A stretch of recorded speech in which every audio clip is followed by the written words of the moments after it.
Hello and welcome to Campfire Conversations, stories from the center of the universe, where we bring the stories from our campfire to your ears, wherever you are in the world. Here we chat to friends over a favorite drink, enjoy the crackle of the fire, and let the real stories of life in the bush be told. Let's get talking to some bushveld legends and hear about their finest hours, the moments that made them question it all, and what keeps them coming back for more. Yeah, they knock a glass over, they dance it out, it's awesome. Today's drinks of choice are gin and tonic and conservation lager. Some people have had a cap of gin just to get them going. So without further ado, let me introduce my special guests and friends, Mike Grover and Joe Cooper. How's it, Brett? How's it? Thanks for having us. Thank you for coming. I really appreciate it. I'm going to start with Joe. Quick introduction and off we go. Joe was born and raised in Cape Town, South Africa. Joe spent his adult life working as a tour guide in various parts of Southern and East Africa. Joe says, the day I started my field guide studies, I lost my heart to Africa. The intricacy and simplicity of life in the wild is something that just latched on and wouldn't let go. It wasn't until I started guiding overland tours a few years later that I got to know some of the people and places of rural Africa. Spending time living in these small villages and getting to know the humble people of these communities opened my heart all over again. Once I started making these heartfelt connections, my mind began churning with thoughts of what footsteps through Africa could be. Joe is a mechanic, chef extraordinaire, hunk who wears no shoes, only a sarong. The main question of this podcast is, what is under the sarong? Thanks to my friend Daryl Harries for sending through that question. Joe's a driver, a host, a friend, an all-round good guy. He is a hero in a Ugandan village. I have seen him receive a welcome like a king. I enjoy his company, and here he is. Joe has some crazy stories which I've heard around campfires. Some are too crazy to tell, but we'll get back to him. Our other guest today is Michael Grover. I met Mike Grover just before the Soccer World Cup 2010 at a very large night gathering around quite a well-known game reserve, but we'll leave it at that. Mike is a thinker, a networker. He understands conservation, unlike some people on Facebook. He knows human and wildlife. He knows human versus wildlife. He has two beautiful daughters. He's an entrepreneur. He understands and brings together tech and wildlife and speaks fluent Xitsonga. Mike is a landscape manager. He brings conservation and technology together, was an ecologist in the Greater Kruger, studied at the University of Pretoria, Onderstepoort, was the Wild Coalition winner 2013, presented at the World Wilderness Congress in Spain, and received the International Anti-Up Award for Best Use of a Smartphone App, Washington, D.C. 2013. Mike also developed an app in the early days of technology to mitigate and track rhino poaching. Gentlemen, anything I got wrong? No, 100%. You've done your research, right? Yeah. Sure. Anything you want to add there? All-round nice guy. He is also, and most importantly, was the captain of the Skakuza Cricket Club and drives cricket and touch rugby in the town of Hoedspruit. But his most amazing achievement, and the one I'm most jealous of, is definitely captain of Skakuza Cricket Club. Moving along swiftly, we are going to start with some random questions which some of our followers have sent in today. For Mike, I have a question to start. It comes from @JamesCarlRob. Who do you think would win in a fight between John Varty and Gary Player? Oh, hands down, John Varty. So Gary Player is all about practice. John Varty is completely off the cuff. Like, there is no question about it.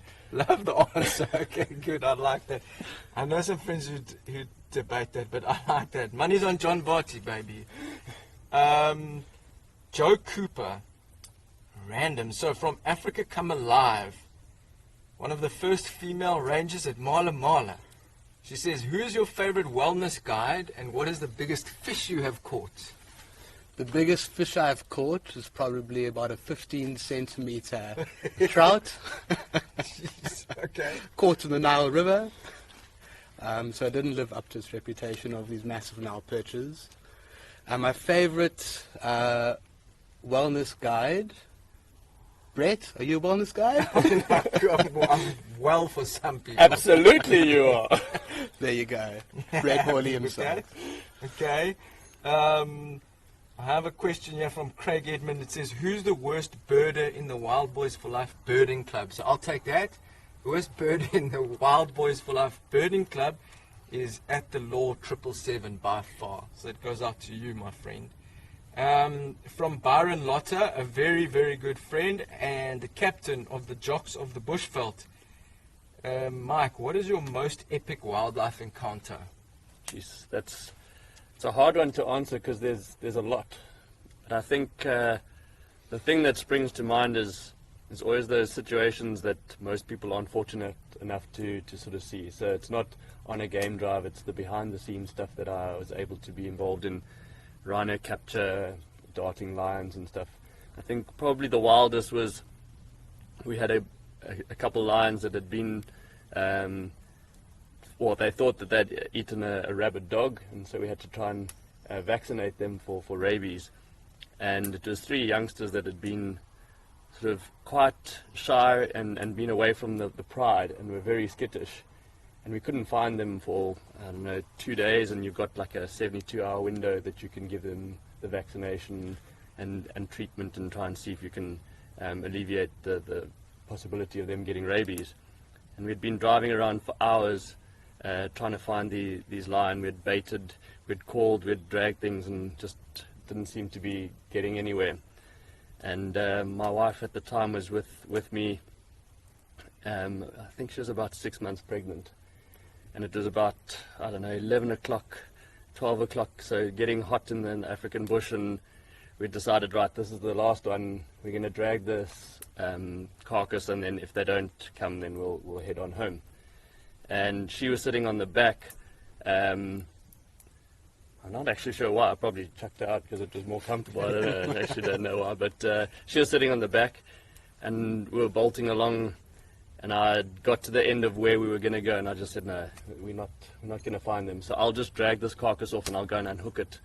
And about 300 meters after I'd said that, these 3 young lions came bolting out of the bush and jumped onto this impala carcass, and we were skiing behind, trying to grab this thing. So in my haste to try and get the vaccination and get hold of the vet and all that sort of thing, I totally forgot that my wife was still on the back. I was phone in one hand, chatting to the vet, saying, like, we've got these lions. So he said, well, he's still 45 minutes away, so make sure that they are still there. And after all the effort we'd gone through, that was my priority. So we came down to a spot where it would be perfect, and I stopped and I told my wife, whatever you do, don't let them eat the entire impala, because we've got to keep these animals here. And now these youngsters had been starving for the last few days, and so they were devouring this impala. And one, we'd used a rope to tie it onto the back of the vehicle, and one started to swallow the rope. So I asked Candace to reach over and try and pull the rope out of the lion's mouth. So I'm not sure, I came close to divorce that day as well as pure exhilaration. But I think those sorts of situations, which I've got many of, are the kind of things that you realize in conservation there is so much going on behind the scenes that people don't even know about, and that happen at the spur of the moment. You can't capture it on film, you can't capture it anywhere else other than a story.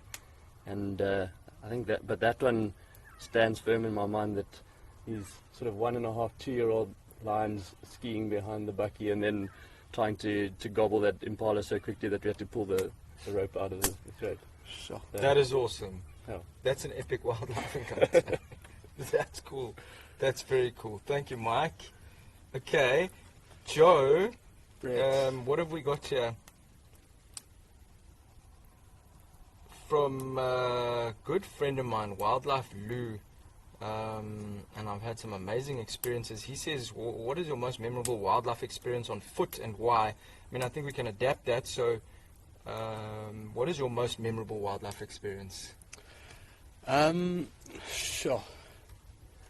My most memorable experience I've had was probably seeing the Great Migration Yeah. in Kenya, Tanzania. It's something that obviously everybody around the world has heard of, but not that many people get to actually see the mighty river crossing when the wildebeest thunder across the river. So it was only last year was the first time in my life I actually got to see it. Spent a few years on the Mara River during the right time of year, over sort of July, August, but I've never been lucky. So last year finally we saw the migration crossing, and that's something I'll never forget. It's quite an emotional experience. These guys really struggle going across. Obviously from a vehicle, that wasn't from on foot. Yeah. But yes, I've had plenty of incredible experiences here. So also on foot in the Okavango Delta, walking through tall grass here, friggin' halfway up your chest, and trying to get to the next island where it's a little bit more open, and coming across a pride of lions sleeping in this grass. You can't see them until you're on top of them, and they don't see you coming if the wind's in your favor. And suddenly you're 2 meters away from a pride of lions, and they jump and get as big a fright as you do and back off, and you do the same thing, and nobody knows what to do. But yeah, some unbelievable times. Love it. Yeah, it's been awesome. That is. So those are absolutely- two top memories that come to mind. Love Yeah. it, man. With you, Joe, so let's go quickly. Your favorite park in Africa? Favorite park in Africa is Murchison Falls National Park. Where As you you took know, me and yeah. convinced me and told me, and I went there, and you Yeah, said we were going to exactly. see 60 giraffe at once, and I laughed and I doubted you. I was like, this guy's crazy. Yeah. And we spent a day, and the other thing you said, any time in the day you can turn around and see 3 or 4 species of mammals. Yeah. And there was not a single moment in those days that we turned around and could not see 3 or 4 species of mammals. And one day we drove, and for a couple of hours, there was not 1 second where you could not see a giraffe. Yeah, for sure. There I must have been interrupted over you, 100, hey, on that specific game drive. Yeah. Just constant. It's this herd of giraffe constantly on our right hand side. It was awesome, man. And Murchison Falls is always like that, and you never have a dull game drive there, hey. Even the scenery with the Nile River going along the entire southern side of the park. And then you look to the other side and it's just these rolling grass plains with these palm nut trees everywhere and just full of life. And I think the all trip over the we did place. together, what blew me away was the actual falls, and how Yeah. it actually blew the guests that we were with. How the Murchison Falls blew them away. It's incredible where the Nile River obviously comes into that point. But yeah, you sold me Murchison Falls and it's exceeded my expectations. Yeah, I'm so glad far. you finally came, Brett. Yeah, It's like so 3 am I. years after first asking me about it. And I Super doubted glad you made it, yeah.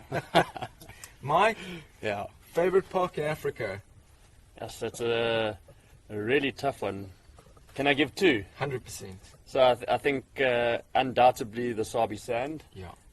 mainly because of all the great memories and things that I've seen there. But I'd say the second one would have to be like the Transfrontier Park in Limpopo on the Kruger boundary. Just there's something special about it. It's not there for the wildlife viewing as such, but the baobabs that are there, and there's something special about it because it's been born of a bigger picture and the work and energy that went into that, getting Zimbabwe, Mozambique and South Africa to sort of drop the fences, and what it means for conservation, I think is probably something that's quite special in itself. Is that like the Gonorrhoea side in Zim that you're talking about? Yeah, so that side, and then moving down to the Mozambique, it's just a special place, and I think it's almost like the heartbeat of the Greater Kruger. Greater Kruger's fantastic, but that is the heartbeat of it all, and it has Just such wilder. it's wilder, and it has such potential. Yeah. And it's bringing 3 countries together. It's people are managing it together. Yeah. I'm going there next year for the first time. I cannot wait. It is phenomenal. Yeah. Joe, let's start with this walk that you did. People don't know much about it, obviously, or anything, but as seen on the Espresso show in South Africa, the Good Things Guy blog, the SouthAfrican.com, you tell us. You tell us about this walk. Okay, so basically it's the reason I named Footsteps Through Africa. It was a walk that I started from the most southern tip of South Africa, or of Africa, in Cape Agulhas, up to Uganda, where I started my non-profit company. So the total is 7,200 kilometers. Jeez. I managed just under 4,000, so I got sort of halfway up Mozambique. I'm still convinced I'm going to finish it one day, but life took over, and after a year or 14 months of on and off walking, I had to start working and making some money and that sort of thing. But it was, like I said, 14 months walking along the coast, so off the beaten track completely, just following the beach the entire way. Up to Vilanculos in Mozambique is where I stopped the walk. And it was one of the most unforgettable experiences I've ever had. I almost died a couple of times. I was washed out to sea once. I want to know about that. Petrified. I've heard this cave story, but can you... Okay, so it was... I can talk about that. So I was walking just on the garden route in South Africa between Plettenberg Bay and Nature's Valley. There's this cave. So basically there's not a lot of development whatsoever along the coast there. It's mountains and pine forests the whole way. And I had probably walked about 30 kilometers from Keurboomstown just after Plet. 40 kilometers of nothing, just me on the beach by myself, walking, and it was amazing. And somebody barefoot I knew, in a sarong, barefoot, with your backpack. Yeah, in a sarong, if that. Nice. So there's nothing under the sarong.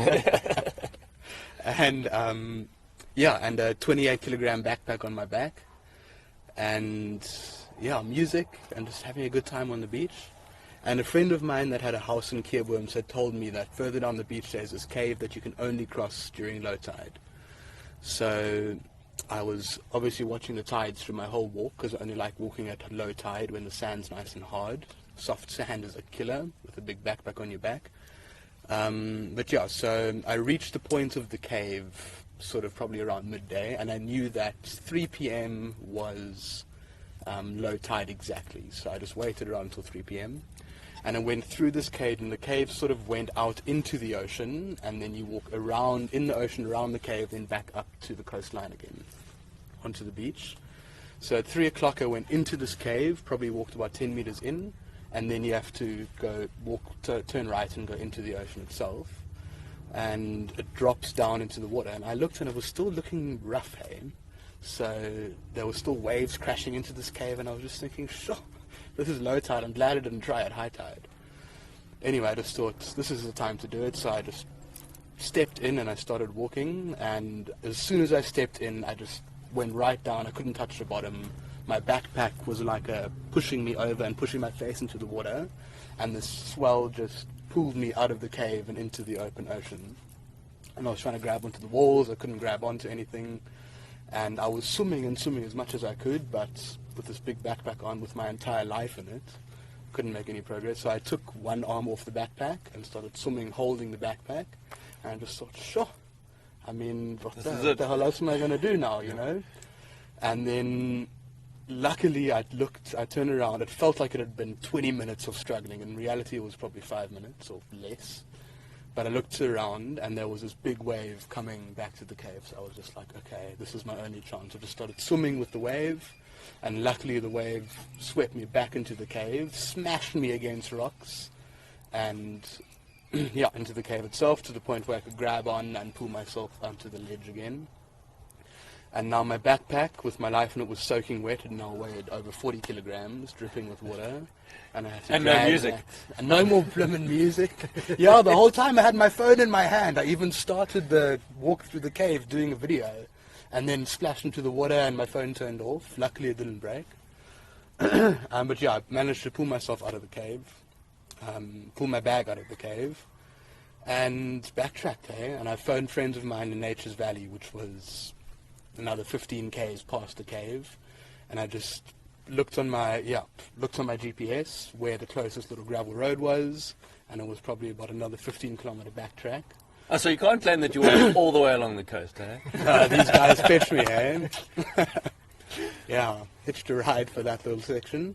But also because the tide, so I realized why I couldn't go through, and it turns out it was a spring tide. So it never goes full high, never goes full low, and I didn't realize that until it was too late. But yeah, so because the tide didn't go down properly, and this whole ordeal had taken a few hours, for me to recover and try to get my bearings back and get ready to walk again, and try to find signal and everything.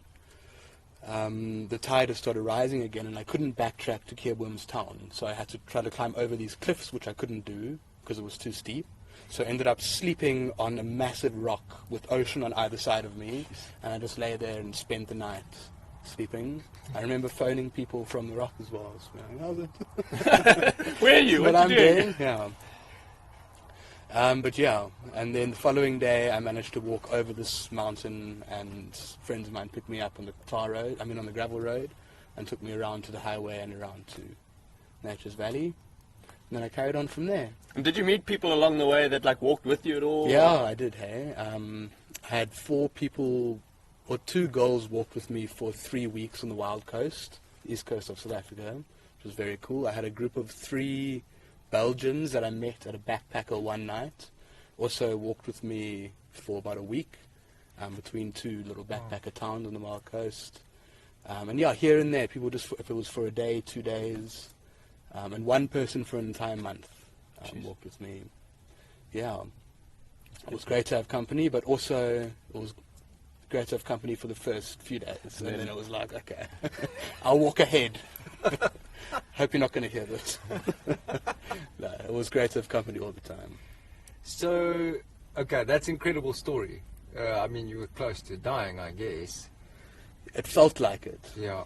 But yeah. I think I would have been fine, but it did feel like, it was the end. Scary, man. Yeah, it was very So scary. why did you do the walk? So the whole point of the walk was to raise funds for the non-profit company that I started in Uganda. And yeah, we managed to raise about $4,000 through the 14 months that I walked.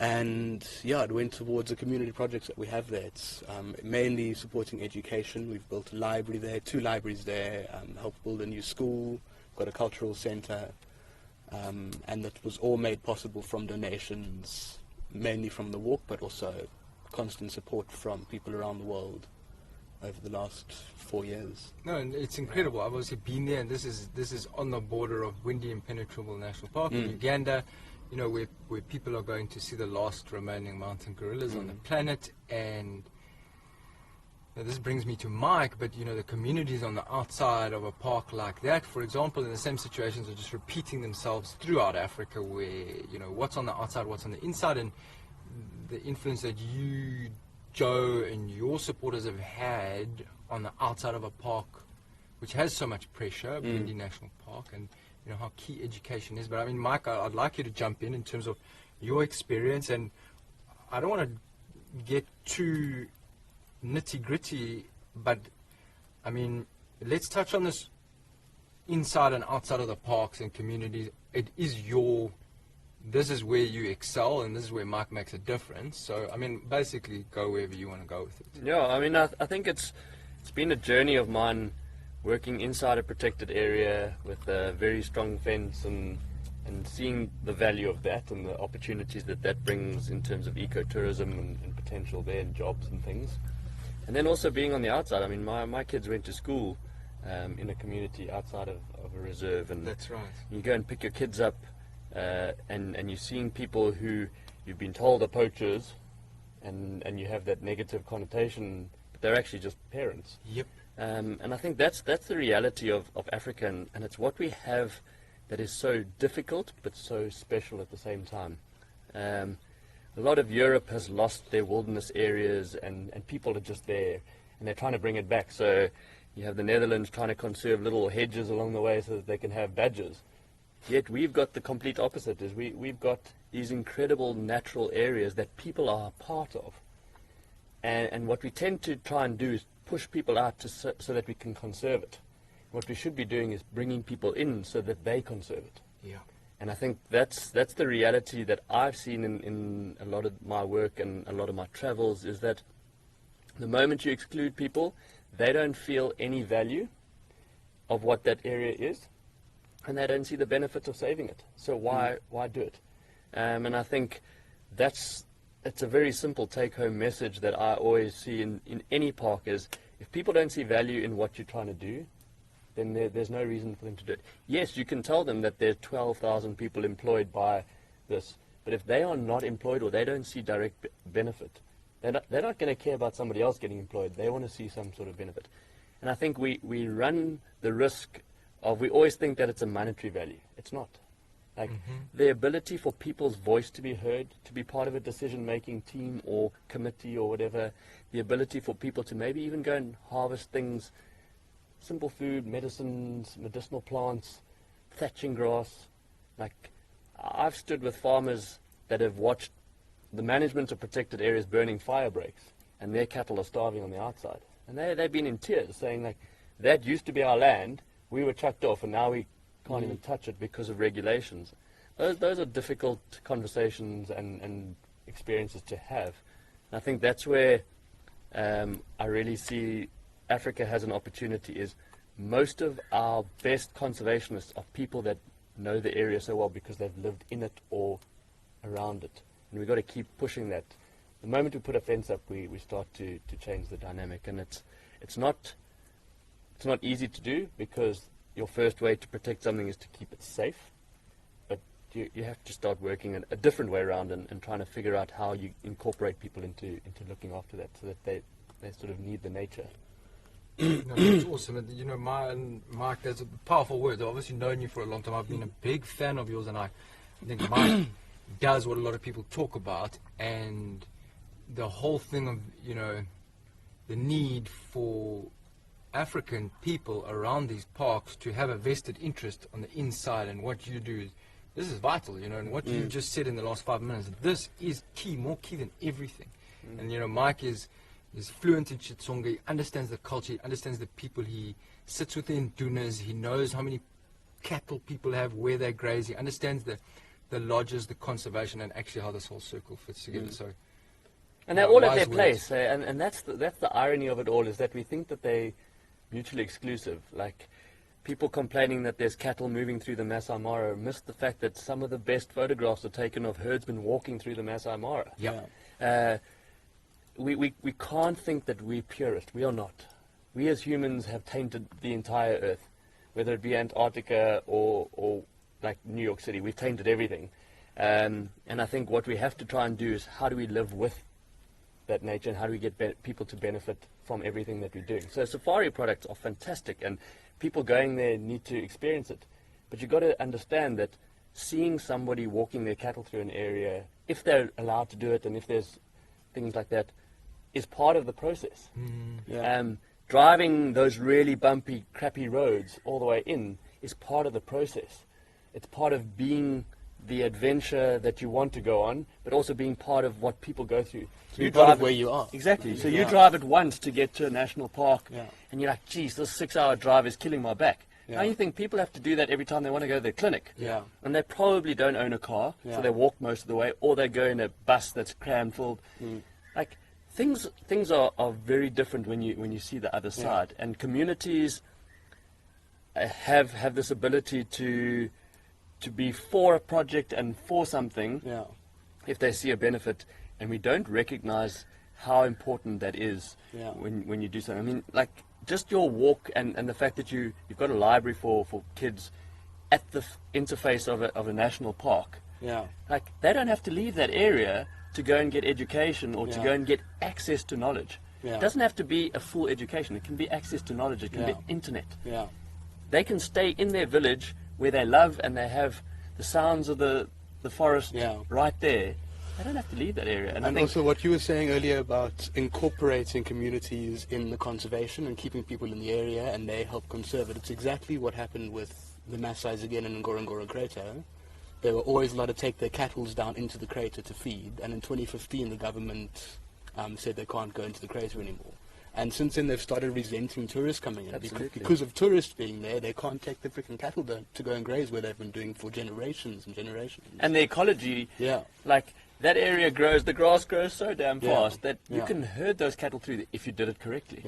But if you're now pushing people to that, you're not allowing them to come in, and you're pushing them on a certain path, or you're making them walk at night. So now they're moving their cattle in and out during the night time, following one path, then you get a degraded strip. So, like, that's the irony of it all, is that we think that conservation is saving things to be as wild as possible. I mean, Not necessarily, that's right? not true. Yeah. You got to have something that is workable, that's going to be sustainable for the long term. So, like, let's figure it out as to what that is. And again, everything is different. There are some places that you want to keep pristine. Water catchments and stuff, you don't want to have development there. But there are other areas that nature can take a hammering and she can rebound in incredible ways. And I think that's quite a cool thing to see. Is I've seen degraded areas spring up to life after one rainfall season. And you think, well, here we are worrying that we really stuffing this place up, but it can change pretty quickly. Fascinating, man. Joe Cooper. So there's as I said, I've spent a few nights around campfires with you.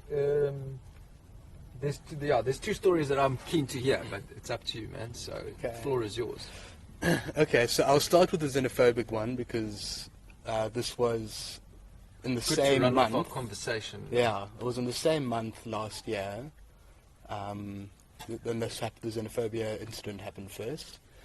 So this was heading towards the end of a very busy season of tours from June, July, August, September, October, November. This was it at the end of September when this happened. And I was very tired, back-to-back tours, exhausted, and that added to the situation so much. So while I was up in East Africa and Uganda doing tours, there were huge xenophobia protests in South Africa. South Africans going against all of the foreign nationals in the country who are supposedly taking all of the jobs. It's a very hectic situation that we're not going to get into. But it got quite violent in South Africa, particularly against the transport industry. A lot of trucking companies had been hiring, so it's, for example, Malawians or Zambians to do the distribution of goods rather than hiring South Africans. So the South Africans started taking it out on the foreign nationals living in South Africa. So in retaliation to that, Zambia started closing its borders to South Africans, but also the truckers working in Zambia started taking it out on South African truckers in Zambia. So I started transiting my truck down from Tanzania back to South Africa in September. I had been in the bush, I hadn't been listening to any of the news, didn't know what had been going on in South Africa, but started driving down, and the closer I got to the Zambian border, the more people started saying, oh, but you know what's happening in Zambia? You know, are you sure you want to go through Zambia? And I thought, what's going on? I did a bit of Googling, and I saw protests in South Africa. I didn't see anything too worrying. But the road I was using, it was a transit drive, so it was just myself and my partner in the vehicle. Luckily, no paying tourists. So I was just taking the highway, the most direct route, which is the main trucking route back to South Africa. So I got to the border of Tanzania and Zambia, absolutely exhausted, thinking, cool, just 2 more countries to cross and I'm home. Very excited to get back. And yeah, I got out on the Zambian side, and people were looking at us quite, skiffly already, just checking us out, going, you South African, bro, what are you doing here? Anyway, didn't think too much of it. And we got stamped out of Tanzania, got back into the vehicle, and we drove across to the Zambian side. It's called Tunduma border post. And as soon as we got onto the Zambian side, I just felt this feeling of just uncomfort, I just felt something doesn't feel right here. But we just kept on going through it. The first thing that rang bells were the officials were extremely corrupt. They were trying to make us pay for all sorts of things that I knew I didn't have to pay for. I'd already paid for half of them, but they were just demanding $200 for that, and I just thought, anyway, but I'm too tired to fight it. It's just going to be easier to just pay them their bribe and or the whatever administration fee, let's call it that, just to make things quicker.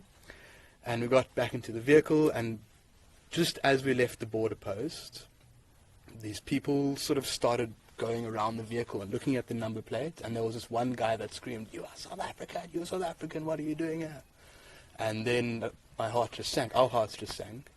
It was very scary moment, and I got out of the vehicle, leaving my girlfriend in the vehicle, and I ran into the little police station at the border, and just said, "Listen, man, what's going on here? Like, what's happening?" And the guy was like, "You're South African, Baba, you can't pass. You can't pass through Zambia. It's not safe at all." So I jumped back into the vehicle, and these people were surrounded here. Like, a guy was banging on the side of the truck, and it was absolutely petrifying. And so we turned around and went straight back into Tanzania. And we got to Tanzania, and these guys, the immigration officers on the Tanzania side, realized the situation and we couldn't cross through Tanzania. So then, of course, they took advantage of this and ended up in total demanding about $600 Jeez. to let us into Tanzania again. I was just like, listen, that's impossible. I cannot pay that. I don't have it. And the officer looked at me and said, then you can go back to Zambia. Oof. And I just thought, oh, are you kidding me? So both of us maxed out our credit cards, the maximum withdrawal from every ATM we could see, and just got this pile of Tanzanian shillings and said, listen, this is what we've got. Just let us into the country. Paid up the bribe and drove the 1,600 kilometers back to Arusha that we had just driven down. Got back to Arusha. Now I have a Botswana tour starting in South Africa. It starts in Johannesburg 4 days later. So, and I was supposed to have these 4 days in South Africa, but no, that can't happen anymore. So yeah, I immediately found a flight back to SA, started a Botswana tour. No sleep, stress, just new guests and happy to see them and smiling, and it was a great tour. That's actually the lion that I told you about earlier and the tall grass. I was on that tour. Did that tour, and that Botswana tour ended 2 days before the Namibia tour started. So straight after they entered this Namibia tour with the sandstorm incident. Okay, so the sun's setting, we're losing light, Okay. and we're running out of gin. But we Wrap want to this know up about quickly. the Namibian sandstorm on the Okay. back of the xenophobic attack. Yeah. So luckily that Botswana tour in the middle went through without a hitch. It was fantastic. And 2 days later into the Namibia tour, after those 2 days were spent transiting from Botswana to Namibia to start the tour. So I started the tour absolutely exhausted, but again, very excited to start exploring the desert. And yeah, there was one particular day we were driving to Sossusvlei. It's the highlight of Namibia. The main reason why people want to go there is to see the Sossusvlei, the famous big red sand dunes. And we happened to pass through on the biggest sandstorm they've had in over 5 years. This is desert-like. There's absolutely nothing around. Fine sand and rock desert all around you. And the wind was so powerful, I could not see the road in front of me. I could see maybe 10 centimeters in front. So the only way I knew I was on the road is that if I started going off the road, I'd hit these big rocks that marked the side of the road. Like, I couldn't see the road whatsoever. So I was driving 10, 15 km per hour, just trying to make my way there. The whole truck was swaying back and forth. Which was hectic anyway. But luckily, we could keep the windows closed and we were in our little safe bubble, in the truck. But yeah, no view of the sand dunes or anything, which was quite unfortunate. But so my vehicle has got these pop-up roofs designed for safari. So when you go on game drive, you pop the roof up, you can stand on your seat and you're outdoors. You've got a full 360 view. It's amazing for game drive. But apparently it's not great for sandstorms like that. So everything was closed and the roof was bolted in place. And this wind was so strong that it actually got underneath. It pushed the roof up and broke one of the bolts and got underneath the roof. And the whole roof flung off the truck. Oh, jeez. One bolt stayed connected and hung on. So the roof was still connected to the truck, but it swung over the truck and smashed through 3 windows on the other side. And it missed one of my guests' heads by, a few centimeters. So, luckily, that would have made matters much worse. But, yeah, so now we are in the biggest sandstorm Namibia's had in 5 years. No roof on the truck, 3 broken windows, 12 guests, and just going, what the hell are we going to do now? So me and 2 of the guests got out of the truck and we grabbed onto this roof. And the last bolt that was holding on gave in. And we were holding this roof and it was swaying like a freaking flag in the wind. And it's a heavy steel roof, It's not a light thing. But all of the other guests got out and they started collecting big rocks and we managed to get the roof onto the ground and everybody jumped on top of it and we put a mountain of these granite rocks on top of it to hold it down and in place. and I just thought we just have to get to a lodge somewhere. So the closest lodge to us was 30 kilometers away, driving in the sandstorm at 10 km per hour, not seeing the road. Now with a open top and open side windows. At least you had ventilation all the way through. Yeah, great ventilation. But honestly, everybody just had buffs and covering themselves with jackets, being hit by the sand blasted. And I was trying to drive in this, sand in my eyes, and it was a memorable day. Anyway, we eventually arrived at the lodge, and we were booked in for a nice night of camping. So luckily the lodge upgraded us, which was very nice of them. And yeah, I dropped off the guests, and I couldn't leave my roof there, so I dropped off the guests, turned around, I took one of the staff members from the lodge came with me to go retrieve my roof that was hopefully still in place. So I managed to get back, we collected the roof, after another hour and a half of backtracking the 40 k's that I just come, 30 k's. Put the roof back into the truck, just put it through the door, not attached or anything, and an hour and a half back to the lodge, sun setting now, and I just went and I passed out for the rest of the night. And I woke up the next day and started fixing the truck. How long does that windstorm, like sandstorm, last? It was that one, we were there on the worst day. It probably lasted like 4 or 5 days in total of the very strong winds, but we were there on like day 3 when it was at its peak. There was just something that happened with my timing last year, with the xenophobia attacks, with the windstorm, the sandstorm, yeah. But yeah, it all ended up well. We had an awesome time in Namibia. We came back and you came back to tell the story, exactly, 100%. And it was a fantastic group that embraced every moment that we had, you know. And even that, in hindsight, they were very glad to have been there for this crazy adventure. But it's the journey. They were in Sosos. Yeah, exactly. Sosos play in them. Yeah, exactly. Yeah. That's awesome. That was Thanks awesome. for sharing that, Joe. Cool, no worries. Yeah, crazy times out there on the African continent. Yeah. And We'll Mike, save thank some you more for your- stories for the next time, bro. Exactly. Yeah. I think we do have to have a version 2, a round 2. Mike, Anytime. thanks for your time, eh? Yeah, Really thanks for appreciate having us. your wisdom. Yeah. One last thing. You have any good animal noises you can do? No, No. I can do a hardy dog. Hardy dog. Okay, good. You want to hear it? Yes, I do. Ah! Ah! That's all I got, eh? That's excellent. Okay, I can probably do the best impression of a kwefu. Uh-huh. For those who don't speak Afrikaans, identify the bird. Yeah, that's a grey go-away bird. Yeah. Definitely, there must be a predator in the sky. Yeah. And yours? Let's hear I can yours. I can do a hippo. Very good. I'm just worried somebody's going to think there's a hippo. Yeah. And the go-away bird and the hardy dog. I mean, We're going to finish our party off, our jawl around the fire, without the recording going. So thanks very much, guys. For those of you listening, anything or anybody we talk about, you can find more information about them and what they do in the links below. This includes all the social media handles and digital channels. Go and give them a big like and some love. These two guys are legends. The links will be in the info below this podcast at Activate Africa, ACTIV, 8 the number, Africa, and at Footsteps Through Africa. Joe Cooper and Mike Grover, legends of the bush. thanks, Holly. Awesome. Thanks, Thanks, guys. Brett. Thanks, Mike. Cheers. Thanks. Thank you for joining us. You can find today's guests online via their social media handles linked in this podcast description. Go ahead and give them a follow, share some love, and show some support for what they are doing. We welcome your questions and comments and encourage you to let us know what you're thinking. Who do you want to meet around our campfire, and what burning questions do you have for these bush legends? Find us on social media via the links in the description, and tune in to watch our podcast recordings from around the campfire on our YouTube playlist. They knock a glass over, they dance it hard, it's awesome.